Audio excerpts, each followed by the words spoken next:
Hey, it's Scott Barrett and you're here listening to another episode of The Burning Truth Live. And of course I couldn't do it without the man who is a true inspiration.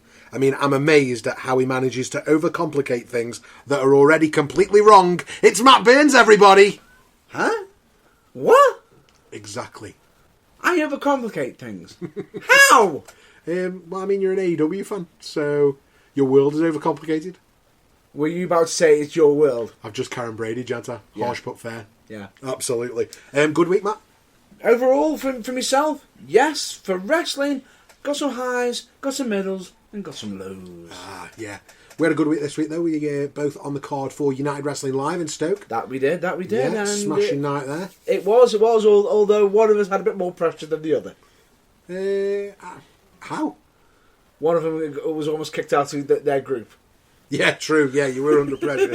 Absolutely. Yeah, one of us was definitely under more pressure. Although I'm not sure because I had the football team that the wrestling sponsors, the local football team. Yeah. And they were all in the ring for my match, weren't they? So talk about pressure. I had True. I had 8-year-olds looking at me. True. That good point there. But you did have some assistance though, at least. Yeah, a little bit of assistance. Yeah, they do scrap them lads. Anything else going on this week for you? Well, for me, it's been mostly just trying to study up on that much.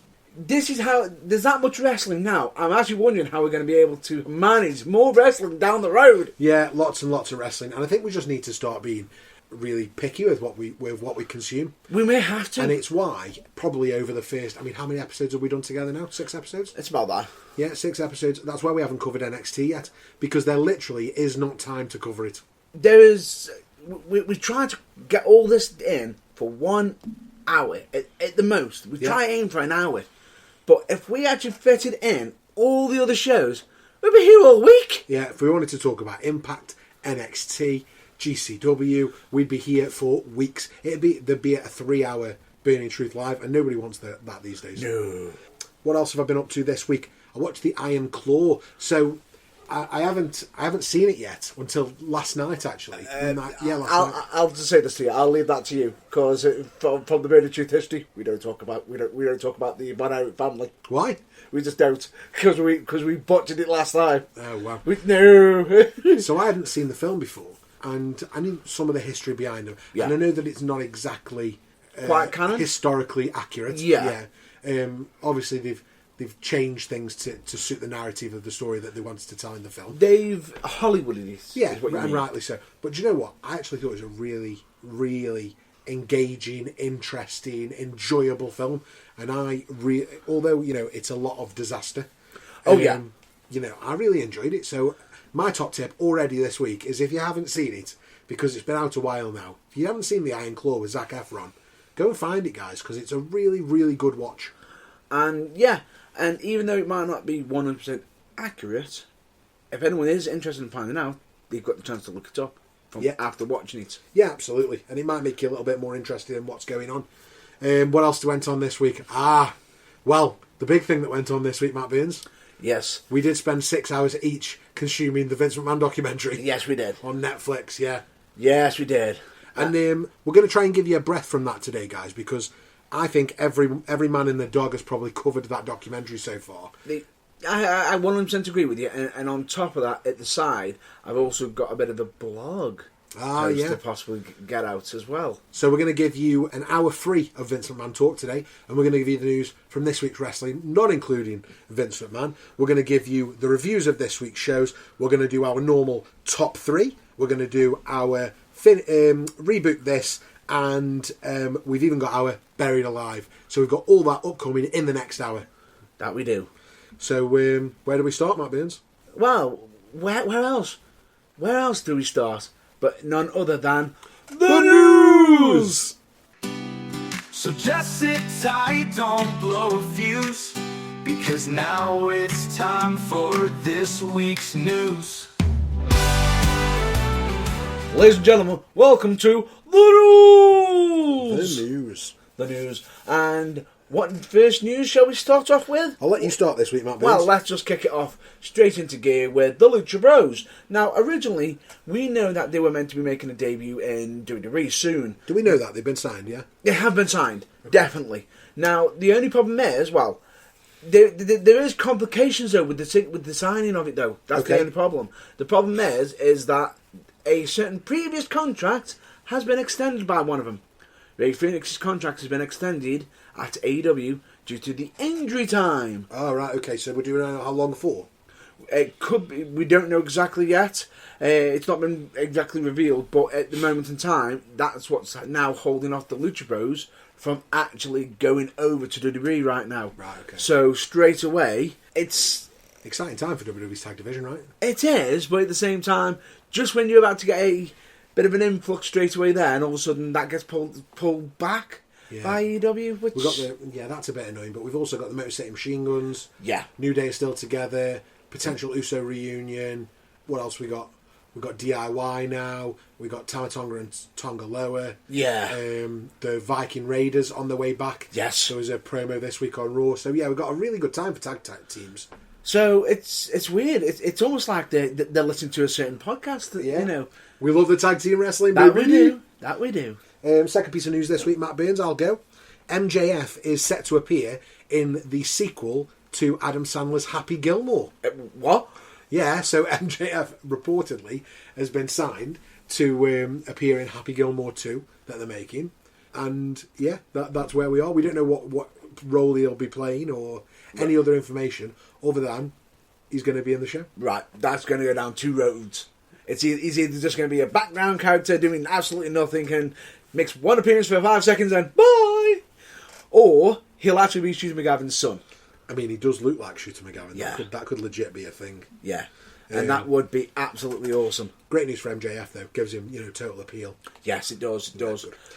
Next piece of news, WWE interested in bringing back Malakai or Aleister Black from AEW when his contract expires, which apparently is up soon, I believe. Yeah, which that could put a bit of a damper on the House of Black at the moment with AEW. But at the moment, do we want to see him back in WWE? I think he could be good, but would he be main roster at the moment? I don't know. It's interesting because Triple H has done a phenomenal job with a handful of wrestlers. Yeah. But he's also done a terrible job with a handful of wrestlers. And when I think about, wrestlers maybe like, who's the lad who came through NXT Karrion Kross? Totally wasted, yeah. There's a couple of stories like that where we could have done so much more and we haven't. Yeah. So 100% agree with you on that one. And the thing is about that is when you've got so many people on your roster, it becomes difficult to literally define on, you only got so many hours to play absolutely. And although we talk about more and more wrestling, you're right, there is only so many TV hours and some wrestlers do miss out. I think Triple H, Aleister Black probably would do more with him than the previous WWE, Vince McMahon's WWE. Yes. But who knows? But yeah, great news if he can bring him back in. There's the possibility there, and possibility is a great thing. The last piece of news we've got for this week is apparently AJ Styles' contract is set to end very, very soon. Oof. And I thought AJ Styles was going to be a lifer. He was announced as coming back on next week's SmackDown. He's coming back into the fray, but I imagine this is some sort of use him before you lose him. Yeah. Similar to what they did with Edge and Daniel Bryan. Potentially, yeah, that's a good call. But for me, I feel as though if they let AJ go, that would be a big... That would be... Nope. Wrong. One of the best wrestlers in the world even now, right? And he can't do half the things he used to be able to do. He's changed his style massively over the last 10 years in WWE. However, he's still one of the best wrestlers on the planet, right? Yeah. Just do, if you ever meet him, just don't mention his old TNA song to him. I am. Yeah. Why? He doesn't like it. Why? He actually says he's overheard it too many times. Maybe. He went many years where he just goes, I'm just tired of it. Doesn't like the nostalgia. So yeah, that is this week's news. That it is. So should we give a review of this week's wrestling? Yes. Do you want to go first or shall I? I'll start this week. So let's start with Raw.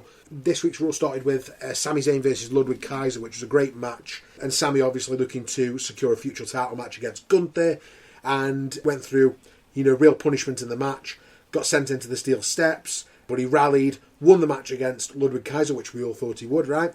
And then after the match, Gunter comes out, but again refused to give Sami Zayn a title shot. We then had some backstage segments with Liv Morgan, Dominic Mysterio, and the rest of the Judgment Day. They were bickering with Adam Pearce over the shark cage stipulation at Bad Blood, but the Judgment Day then had a bit of an interaction with Isla Dragunov, which just further developed some tensions between the faction, which was really interesting. We had Dragon Lee versus Carlito, so Dragon Lee representing the LWO, facing Carlito, who was representing the Judgment Day these days, apparently. Yeah, he is. That match saw interference from the rest of the Judgment Day, but Rey Mysterio returned to even the odds, and that allowed Dragon Lee to pick up the win. Loads and loads of Judgment Day on Raw, and rightly so, right? It's probably the most entertaining part of Monday Night Raw most weeks. We had The Miz versus Bronson Reed, which was interrupted, obviously, by Braun Strowman. I don't know if you saw that. Yeah, I did see that. Almost forgot Miz was on the show. To be honest with you, I actually felt sorry for The Miz a little bit, but then that sort of played into a certain carrying cross sneaking in a little bit. Yeah, a bit.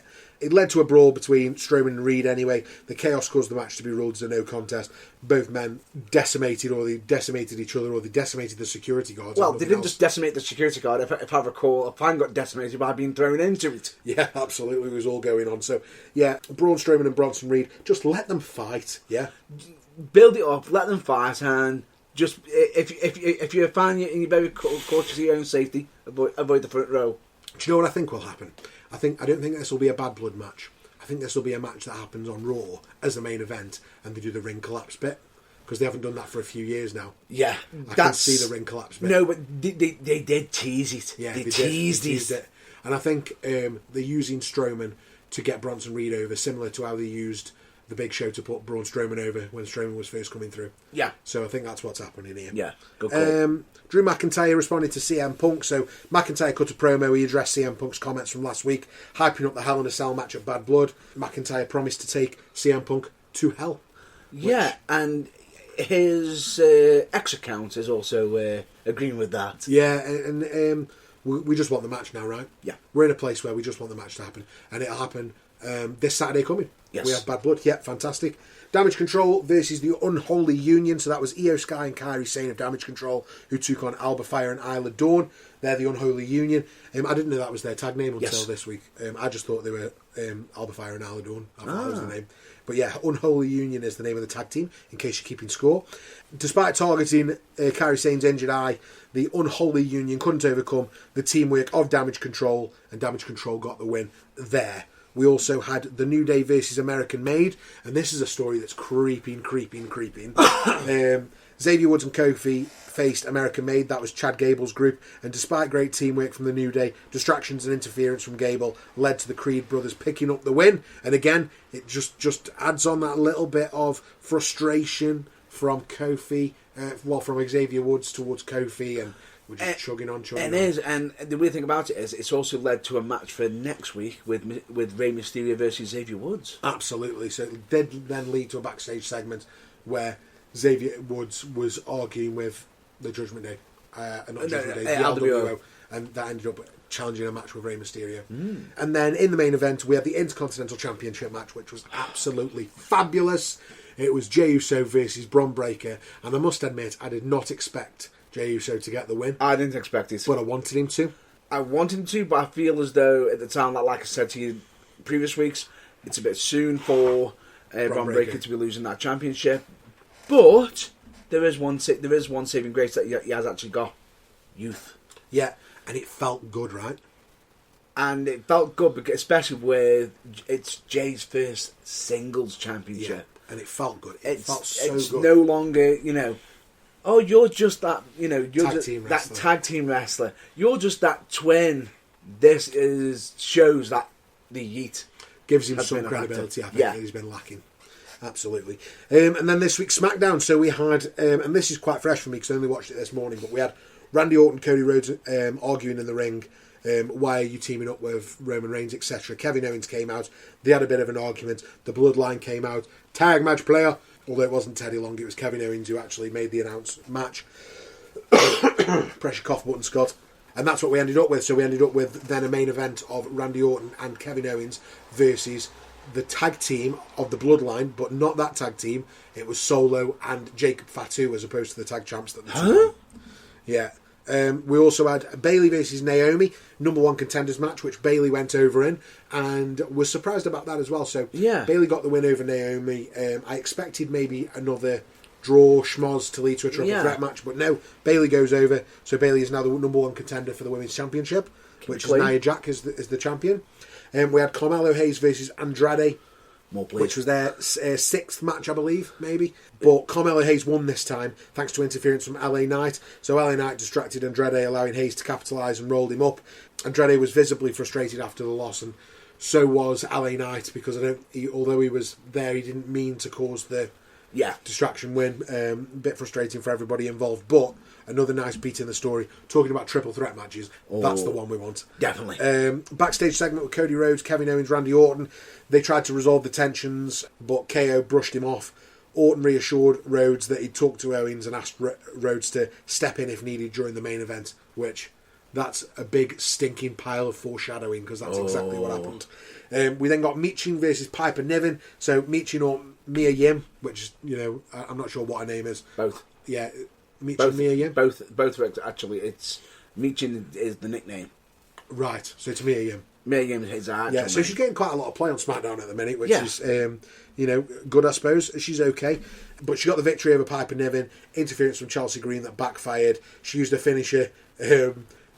It's called Eat Defeat, right? Eat Defeat, yeah. But it sounds like Eat My Feet when the commentator said it. So, and it's sort of like it's like a wrist hold, and then the foot to the neck, and then sort of fall onto your back. Yeah. So the neck and the side of the face go straight into the foot. But it did, although the finish is called Eat Defeat, it sounded like Eat My Feet. If you want some former names for it, the Chin Check.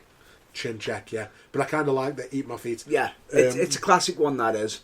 Yeah, brilliant. So Michin got the win, which is unexpected as well. I expected Piper Niven to go over, but there you go. And then that led to the main event, which was the tag match of Solo Sikoa and Jacob Fatu versus Randy Orton and Kevin Owens. Almost warm up for the Bloodline, because this is the same two that will take on Roman Reigns and Cody Rhodes at Bad Blood. So in this one, the main event, chaos really ensued when the Bloodline came out. So the other two came out, Tama Tonga and Tonga Loa, and Kevin Owens came out to make the save, and Cody Rhodes came out to make the save. There was loads of infighting, loads of scuffling, and then at some point, Jacob Fatu, I believe, chucked Cody into the ring, who hit the ref just as Kevin Owens had hit the stunner and was going for the pin. So Cody cost Kev the win, and then shenanigans, and the Bloodline ended up winning the match. And then after the match again, Kevin Owens, Cody Rhodes at each other. Argue. Randy Orton calmed him down, and the show ended with Kevin Owens giving Cody a hug, but it didn't seem quite right. It seemed like the old Kev has come back. Not quite, but you could tell that there's still something quite there. So that was this week's SmackDown. SmackDown, which is normally the best wrestling of the week, right, was strong. Not as strong as last week's episode. Yeah. Raw was actually a better show this week. Really enjoyed the Bronson Reed Braun Strowman segment. Really enjoyed Sami Zayn versus Ludwig Kaiser. Really enjoyed everything the Judgment Day did. And then the main event of Jey Uso versus Bron Breakker for the IC Championship was must watch this week. Yes. So absolutely, that was the probably the highlight from WWE this week. Monday Night Raw. What about AEW, Matt Baines? Right, I will just say this. I'm just going to discuss what matters most on AEW. Good call. So instead of me doing my usual spiel of taking forever, I'm just going to speed through this. So straight off, AEW Dynamite.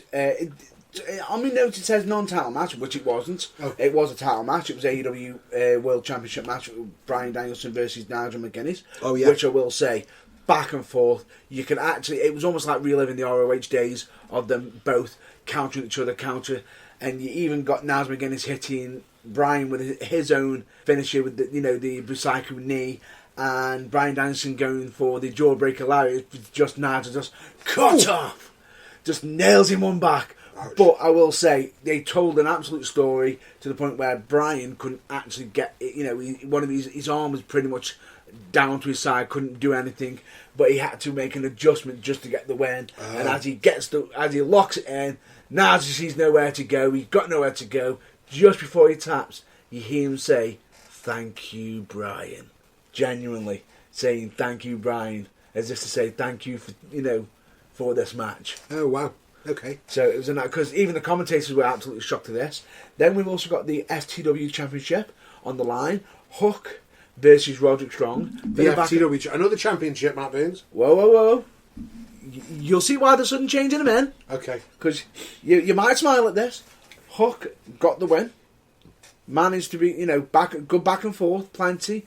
And what I thought was so nice after is there was a bit of a hot woman moment after, because Hook decided to grab the mic, talk about the history of the FTW Championship, and says this is the last time it will be defended. Oh, wow, okay. It has now been officially retired, and hands the belt back to Taz, and they have a father-son moment. Oh, that's nice. So one less belt in AEW. Yes. I love this. Can we do this with most of the belts? Can we just give them all to Taz? Anyway, moving on. AEW Tag Team Championship match. The Young Bucks versus Will Ospreay and Kyle Fletcher. Okay. Now, this was a really, really good match. What I thought was a bit... Because you could see that there was, there was a bit of a bit of a change of certain things, because it's trying to explain how it came about. The end of the match came about when Kyle Fletcher was handed a certain screwdriver, right, to jab into one of the Young Bucks' eyes, while a certain Don Callis causes a distraction, because that seems to be his special secret weapon.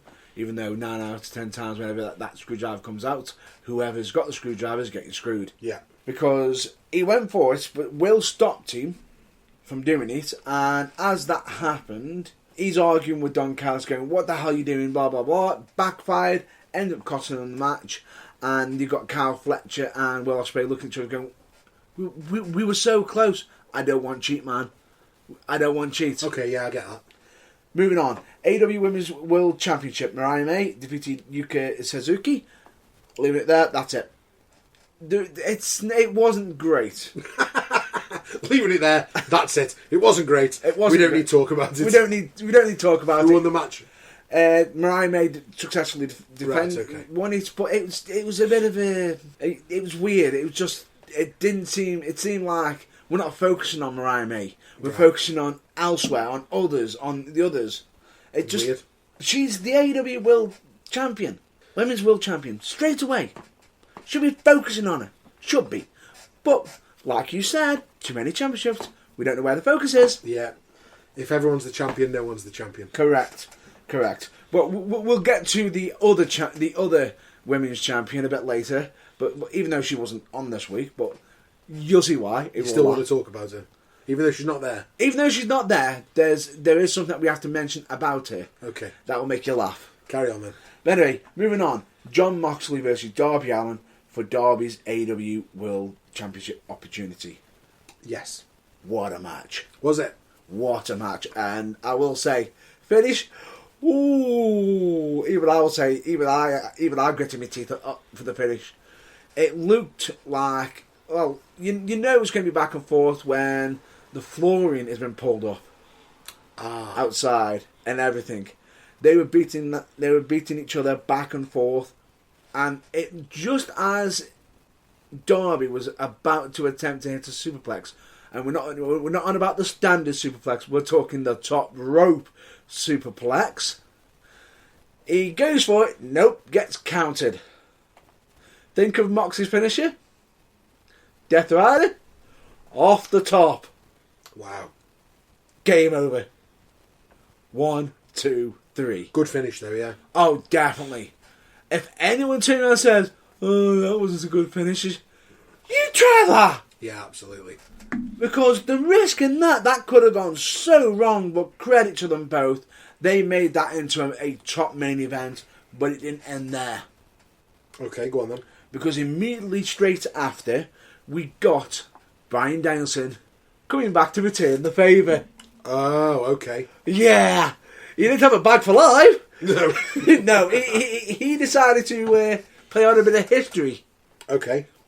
He had a certain tie, if anyone remembers, from when he was known as Daniel Bryan as part of Nexus. Who did he choke out with their own tie? Do you remember? No. Ring announcer? never mind then. He basically got a tie, wrapped it round Moxley. I mean, I will say, even I've got to say, that was tight. Yeah. Pulled, and it took the rest of the Blackpool Combat Club to come down, minus Utah, to literally get Bryan Danielson off. But then chaos ensued because it looked like it's going to be another gang up. We've got Private Party coming down, everybody coming down. Nope. All Out War is, well, I say All Out War, it was basically just chaos. And as Moxley's running off, Bryan cuts the promo, so they're saying, you want fight, that's fine. But understand this, you want a war, I'm declaring war. Moving on. Wow. I've just watched the finish of that Darby Allin John Moxley match while you were talking. Yeah. And that was an incredible counter. Yeah. Fair. It's fair. Now, Rampage, nothing important. Moving on. Okay. Let's just get to AEW Collision. Because I'm just going to get to my top points here. Hangman Adam Page versus, the Last Outlaw Jeff Jarrett in a wild lumberjack strap match. We love Double J. This match was absolutely brilliant, and I am angry at AEW, but for the right reason. Spend my days working hard on the go with the hands on the clock, keep spinning too slow. I can't wait to be alone with my baby tonight. And as I just said, I am angry at AEW for the results of this match, but for the right reason. Just when you think, Double J is going to get the victory, they pull it right out from underneath us. But it was done in such a good way, and I will say they were not gentle with them straps. No. They literally levelled each other with it. Good. Even a certain giant even got one in, Really? which I will say, Hangman's going to be feeling that. even, as soon as I saw the hit, my back arched. It was like, no, I don't want that. But Jeff Jarrett for world champ. Definitely. Honestly, Adam Page and Jeff Jarrett have been absolute gold. More, please. More. Yeah, we'll have some more of that, please. Definitely. MXM Collection. The jacket reveal. No, it was a bit of a segment. Okay, showing off some fancy clothes. This is what we talked about last week. This is Mansoor and Marseille. Yeah. What are they called in AEW? Same. Oh, okay. They managed to keep the name. Oh, lovely. But we'll get to the funny part, because all they did was just show off some fancy clothes and had some interesting names for some of the models, even though they got pictures of their own faces on them. Yeah. Where one, yes, we've had to bring him in because we have to have someone from Europe. His name is Jeff. Just Jeff. Just Jeff. Right. But then they decided to bring in this one individual named Hans. Hans. Who is this Hans? We'll get to that in a minute, because it does get revealed and you'll laugh at it. I'm sitting there, and I will say, the guy's got the jacket on. He's got they do the reveal. Sitting there saying the world's sexiest fashion, most fashionable in everything, and blah blah blah. For Max, his jacket, but he's saying, even though it's his jacket, it's no longer his jacket. It's only for the the MXM collection. Nice. Right? They literally take off the jacket, and they were more focused on the actual model. Because I will say, they were like, look at their thighs, look at the muscle. I'm sitting there thinking to myself, who the hell is that?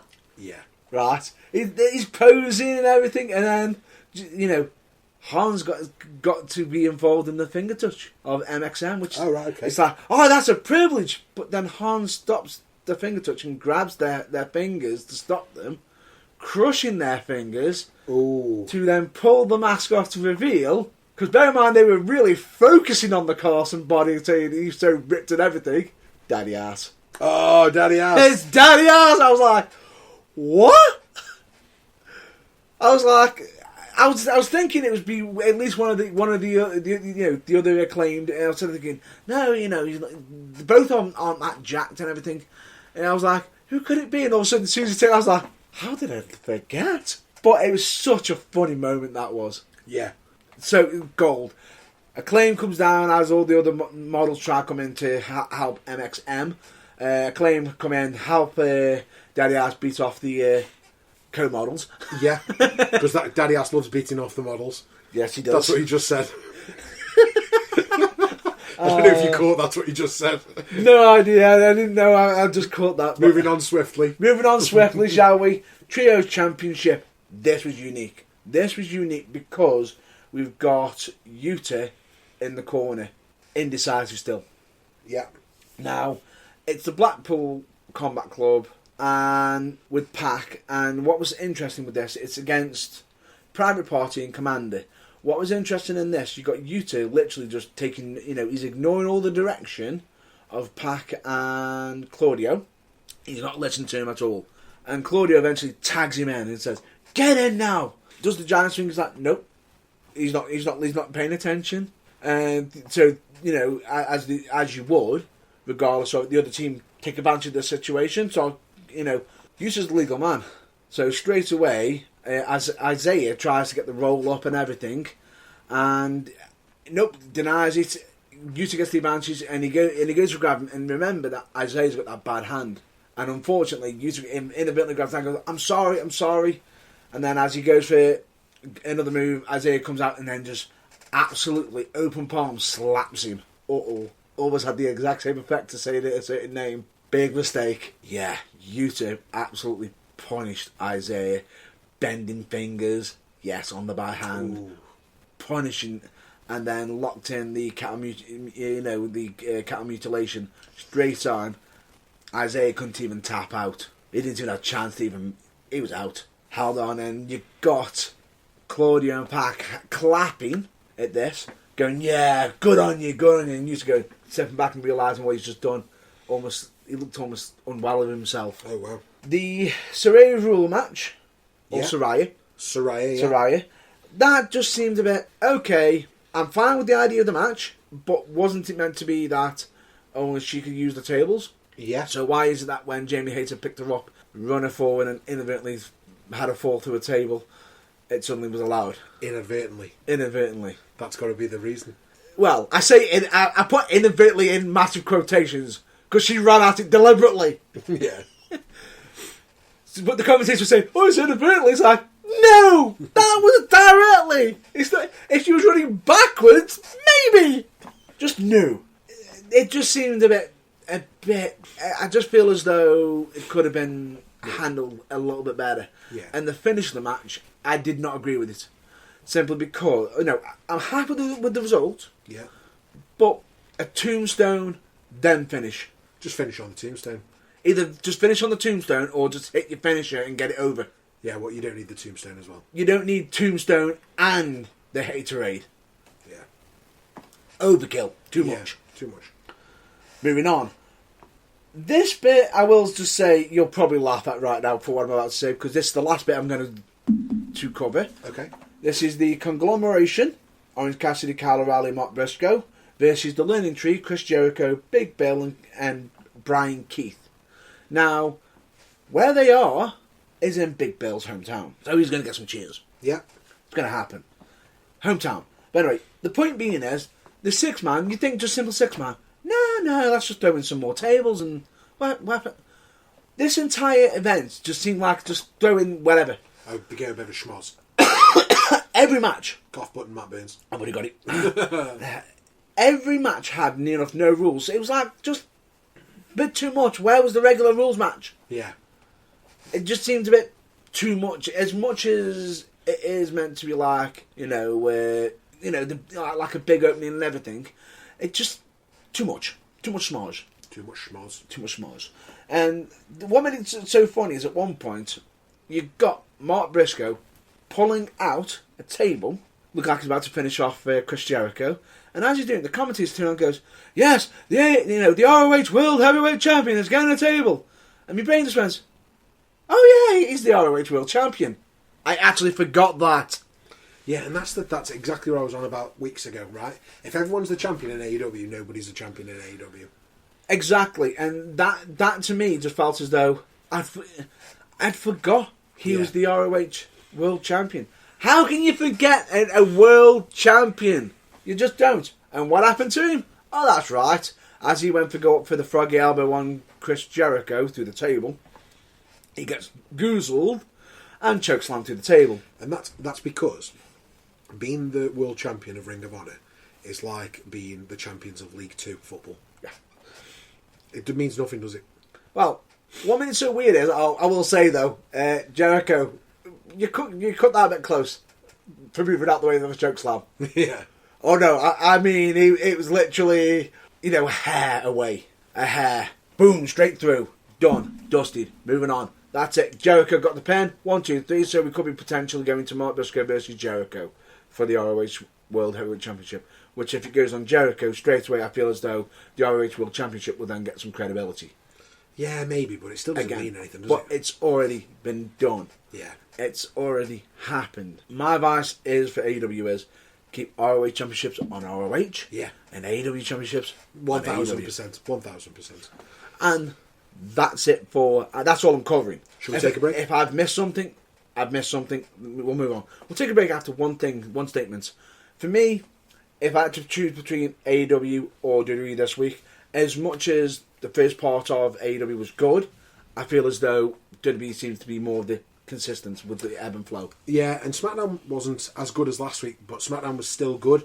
This week, Raw was much better, and that's why I think, for me, this week, if I was going to tell you to watch any wrestling at home, I would have said this week's Raw was the one worth watching. Definitely. So with that, we'll have a bit of a nice ad break, followed by... Hang on. Scott, get the shovel! It's buried alive!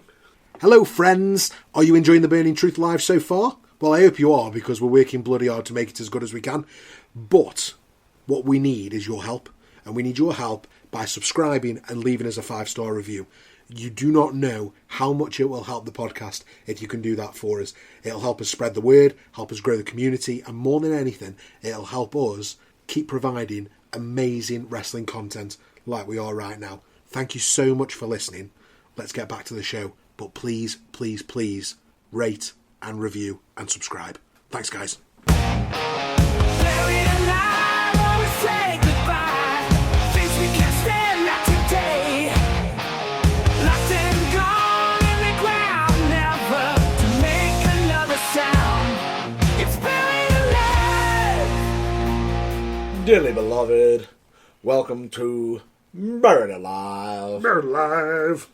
Buried Alive, this is our version of Room 101, and basically what that means is we take a storyline, an angle, or something controversial from wrestling's past, and we decide whether that thing should be buried alive for all time, never to see the light of day again. So far we've buried some really cool stuff, or stuff that we really wanted buried. So the Prime Hydration Station, buried, never to be seen again. Yeah. The Kennel from Hell match, in fact, the entire feud between the Big Boss Man and Al Snow, buried alive for all time. Anything else that we've buried alive, Matt Burns? I believe we've buried that. We've buried the hydration station. I believe we buried Katie Vick. We did bury Katie Vick. There is one more, and it's don't get the giggles. Okay. Yeeting the baby. Yeeting the baby. Snitsky. Yes. We also buried that alive. That's a callback. If you haven't, go back and listen to our Yeeting the Baby episode. Absolutely fantastic. This week on Buried Alive, we had an email. info@theburningtruthuk.com. And this email was from Stan. And Stan wanted to know if we would bury alive match-themed pay-per-views. And what he's getting at here is Hell in a Cell, is Elimination Chamber, is Fatal 4-Way. TNA Lockdown. Yeah, Lockdown. Yeah. Themed pay-per-views, or where pay-per-views are themed on matches. Yeah. So whether the pay-per-view name is the same name as the match. Yeah, which, because we've had Fatal 4-Way, Hell in a Cell. So, if it's the simple ones, like Hell in a Cell, Fatal 4-Way, and that would instantly just go, yep, straight into that grave and bury it. But we talked about this before, didn't we? Yeah. And we stumbled across something here, and the argument is that match-themed pay-per-views should disappear, right? PLEs. Money in the Bank, Hell in a Cell, Fatal 4-Way, because we could just have those matches at any event. So at WrestleMania, yeah, and everything. But what about those annual 5-on-5 Survivor Series matches? Yep. Do we get rid of Survivor Series? What about everyone's favourite pay-per-view, the Royal Rumble? Yeah. That's the one, ain't it? That's the sticker. That's the one that you know if the second you bury it, you're getting rid of that entire tradition. And if I'm not mistaken, isn't that meant to be what highlights the next future? So Stan, you've put us in a really crap position here, because now we have to decide whether we want to bury alive the Royal Rumble, and automatically my brain, my mind's telling me no. Oh, stop where you are. Stop there. Instead, Sean, kick him. What? I'm just saying. I'm just saying. But the point being is it's for the other ones, the short, the Fatal 4-Ways, Hell in a Cell, yes. But when it comes to Survivor Series and Royal Rumble, no. My mind's telling me no, but my body's telling me yes. But we can't do that. You don't think we can bury alive the Royal Rumble? As much as... Again, I'm defending something again.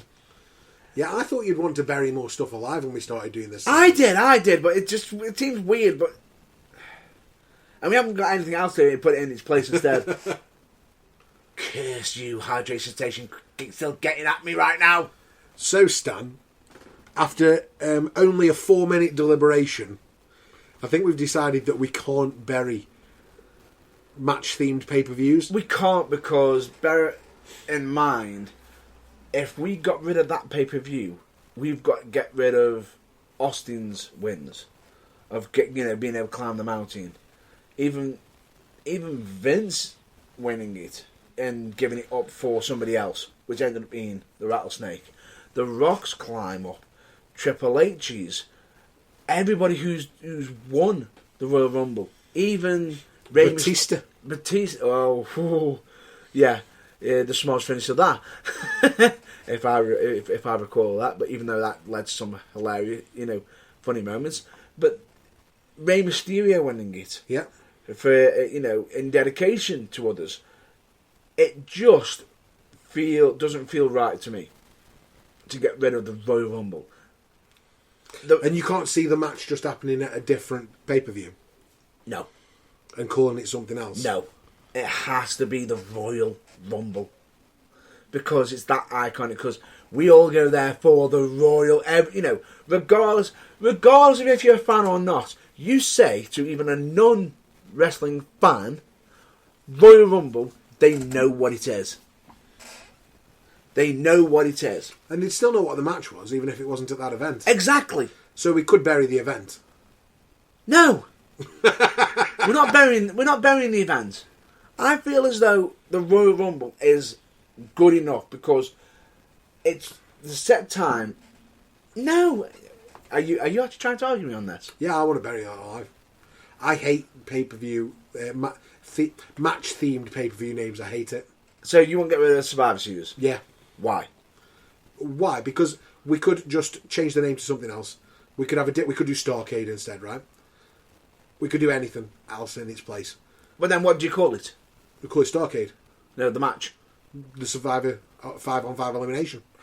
You can still call the match the same thing. You could still call the Royal Rumble the Royal Rumble. It just wouldn't happen at the Royal Rumble event.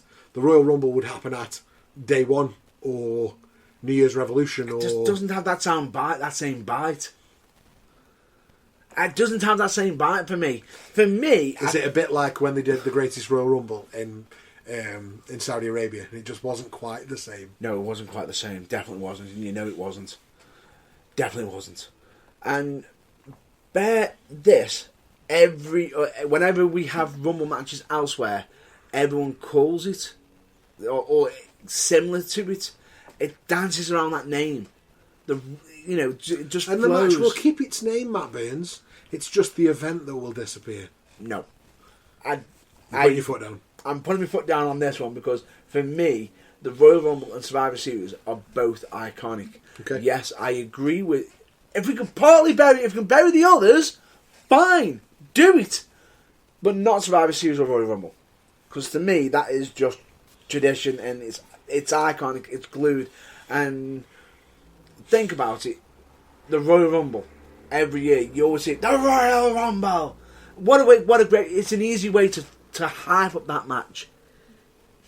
And it works for that match because there's only one of that match.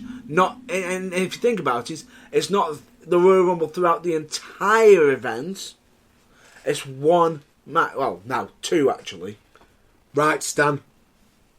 I failed. I could not get match theme pay-per-views buried alive.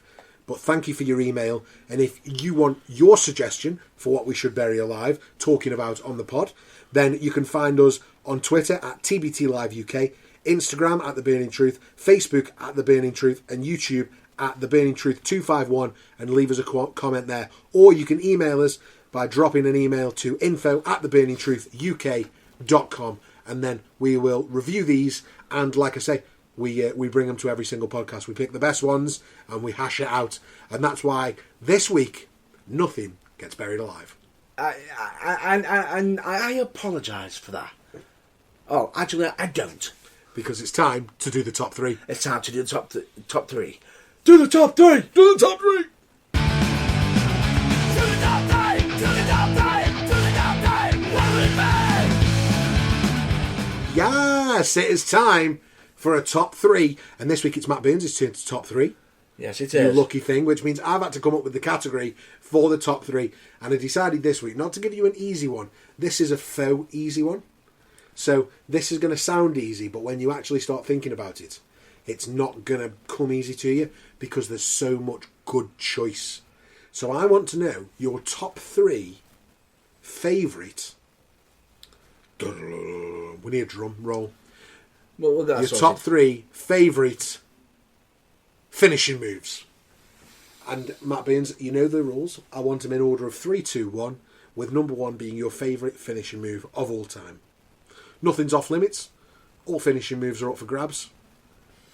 Talk us through your thoughts. Right.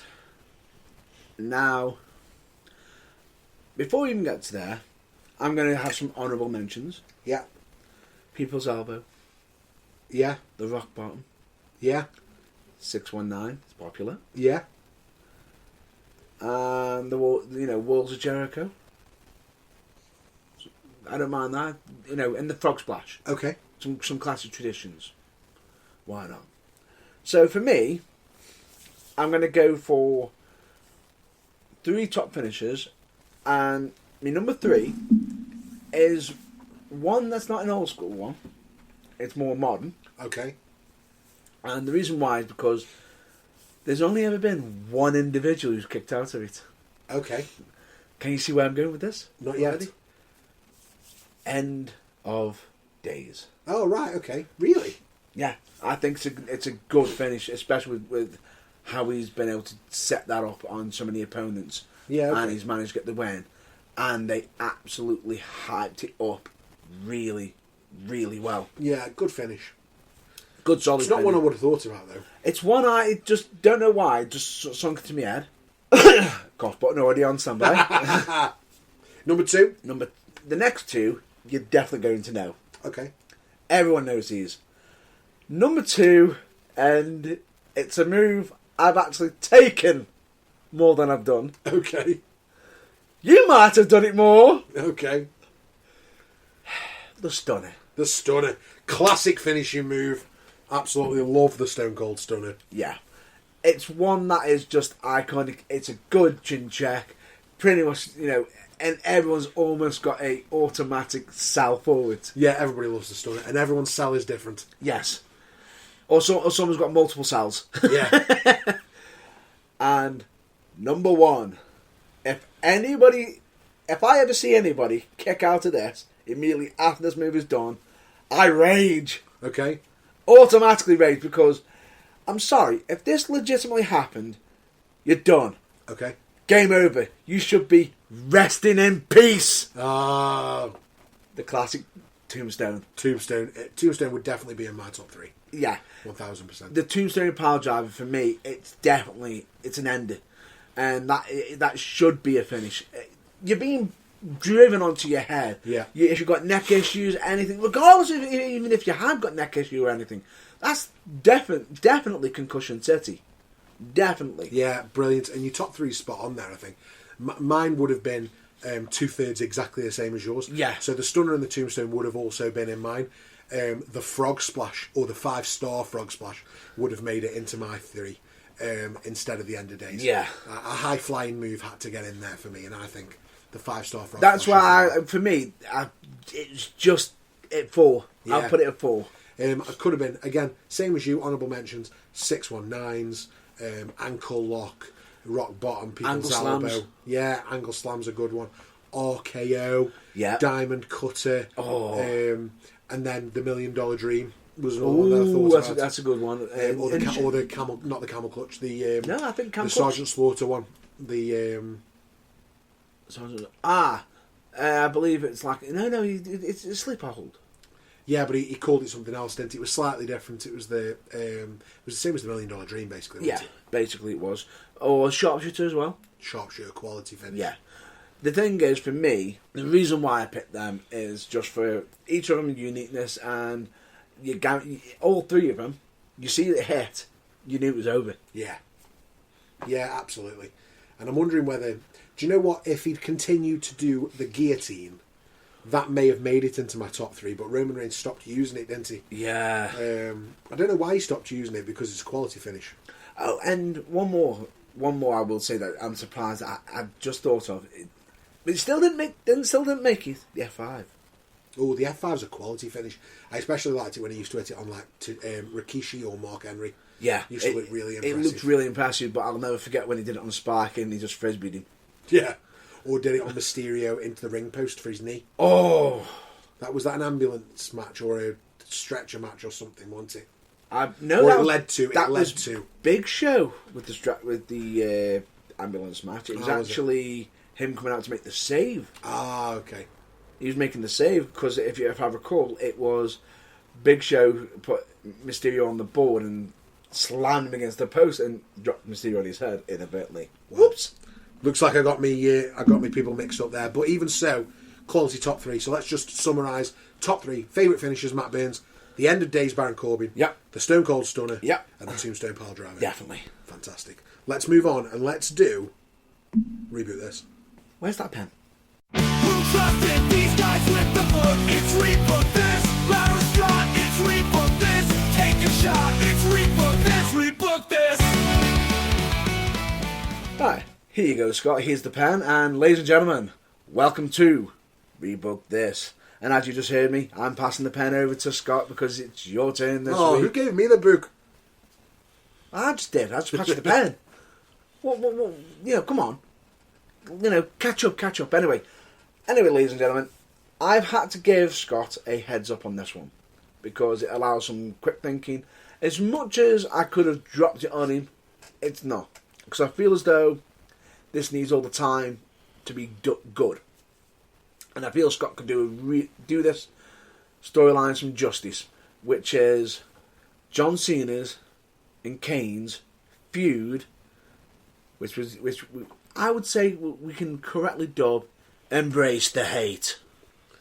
Yeah, so you gave me a heads up earlier on, and I've been thinking about this a lot today.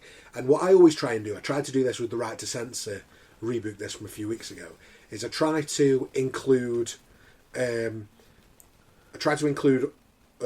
wrestlers who need the push at the time. So that's what I did with the Right to Censor. I tried to give them a bit more of a push than they had, and I've tried to do that with this. So I've incorporated other wrestlers on the card who maybe weren't being used as much.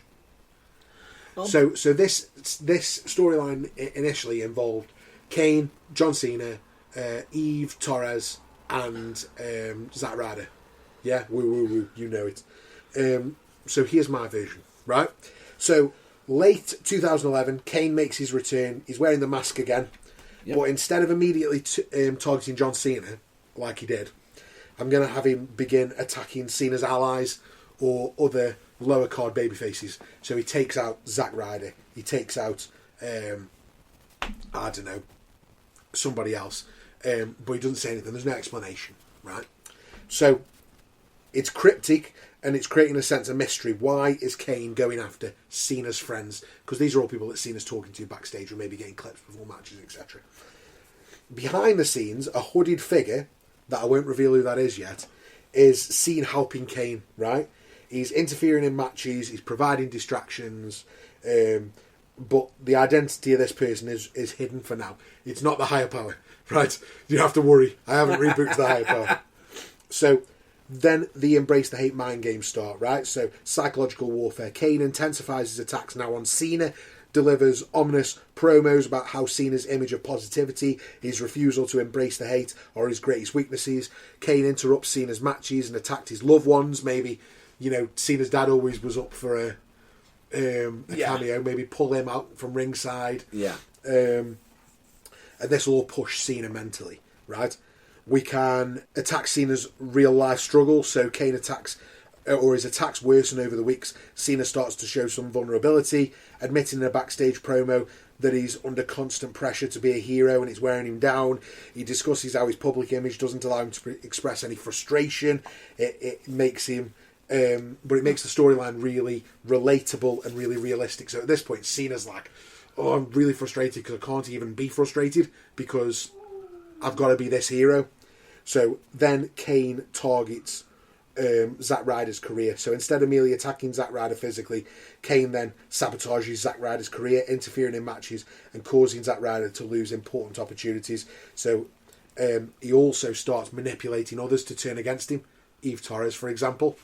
Right? So I'm not sure how that would play out, but there would be some sort of conversation or something would happen where Eve Torres would then be like, no, Zack Ryder, like, I don't want to be with a loser, for example, right?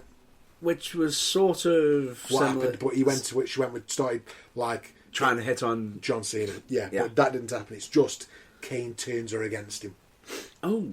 So Cena then starts to crack, right?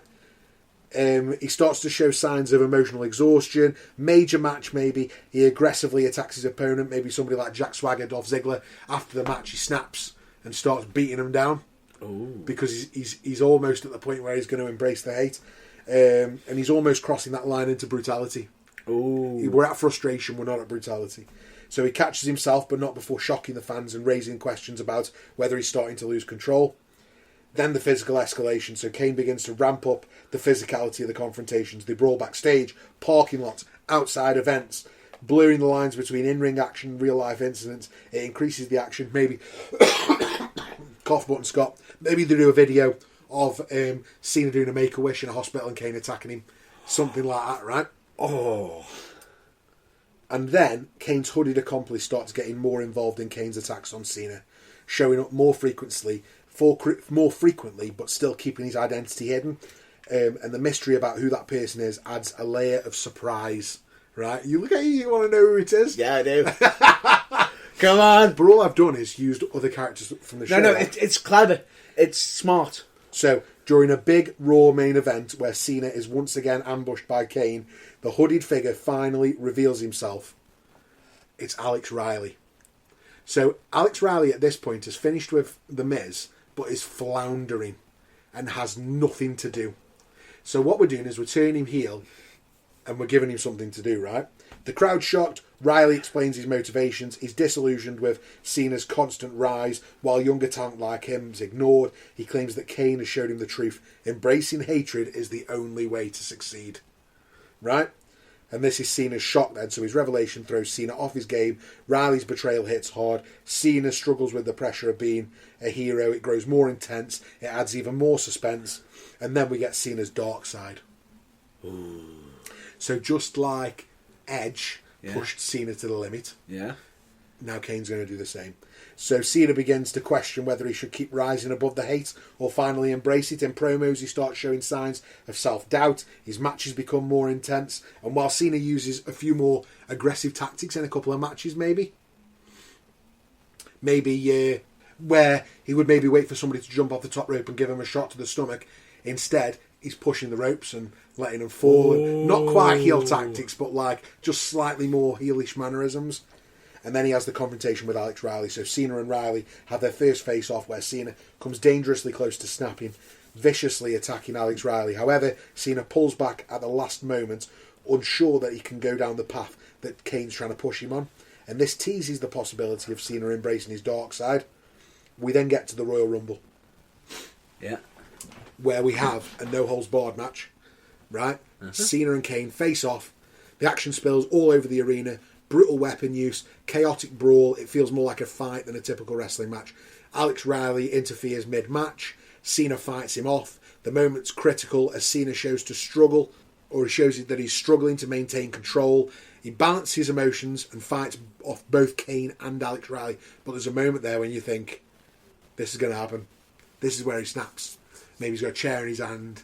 This is where it's going to happen. And then Cena's darkest moment. So Cena grabs a steel chair and stands over a fallen Kane, poised to strike. The crowd's on edge. Is he going to smash his face in with the steel chair? But he throws the chair aside and decides to fight Kane on his own, rejecting the philosophy of embrace the hate. Cena wins after the grueling battle. Cena triumphs, defeats Kane, stands tall. The victory comes as a relief, but the tension is still high. The fans are left wondering if Cena truly overcame the darkness or whether it's still inside him. Oh.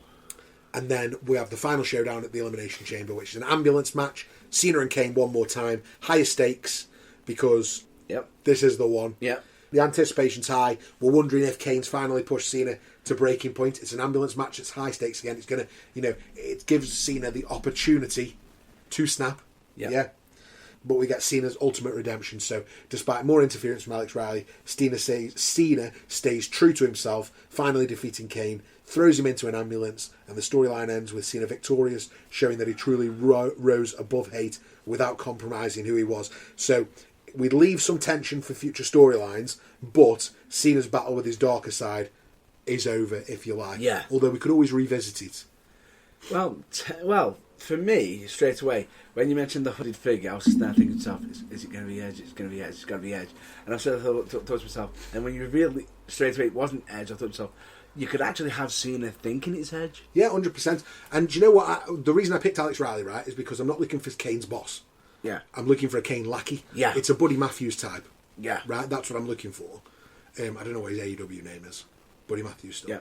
Yep. Is it Buddy Murphy in WWE? It was Buddy Murphy. He was Buddy Murphy in WWE, that's right, yeah. So, yeah, he's a Buddy Murphy type, right? He's just like a number 2. He's a lackey, basically. Yeah.